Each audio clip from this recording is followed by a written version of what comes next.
Mais là, alors, vous ne regardez pas les débats, je le comprends très bien, mais enfin vous êtes aussi concerné par la crise sanitaire, par cette épidémie qui depuis 2 ans nous empêche de vivre normalement. Vous avez un regard là-dessus? Je sais pas, vous êtes...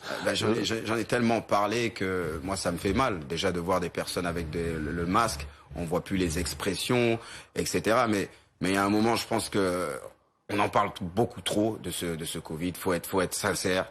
Il y a des personnes qui sont décédées du Covid, mais j'ai l'impression aujourd'hui, tu fais même un accident de voiture, on va dire c'est parce que tu as eu le Covid.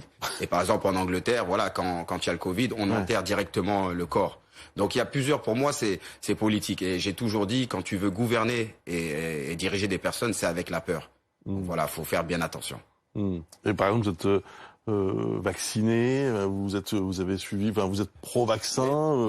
C'est un débat qui vous intéresse? Non, ce débat vraiment il est personnel. Moi je comprends pas quand il y a des personnes qui est-ce que t'es vacciné, t'es pas vacciné? Mais chacun est libre de faire ce qu'il veut. Je veux dire, il y a un moment, faut arrêter parce qu'il est pas vacciné. Oh là là, c'est une mauvaise personne. Parce qu'elle est vaccinée, elle est bien. Non, chacun est libre de faire ce qu'il veut. Chacun est libre de croire ce qu'il veut. Faut arrêter, faut laisser le droit aux personnes de faire ce qu'ils veulent. Parce que personne ne sait vraiment qu'est-ce qui est ce Covid, d'où il vient. Pour moi, c'est pas un hasard. On va pas se mentir, c'est pas un hasard ce Covid. C'est-à-dire?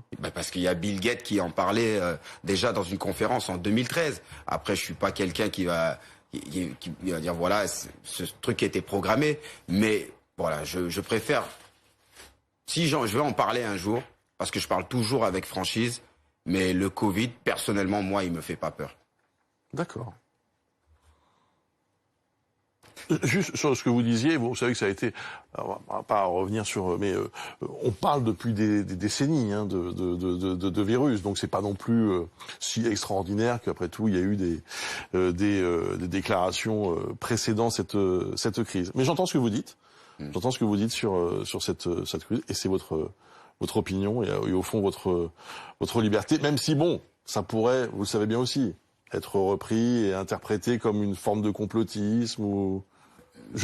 Ça pourrait être repris comme il est. Moi, je parle avec mon franc-parler. Bien. Voilà.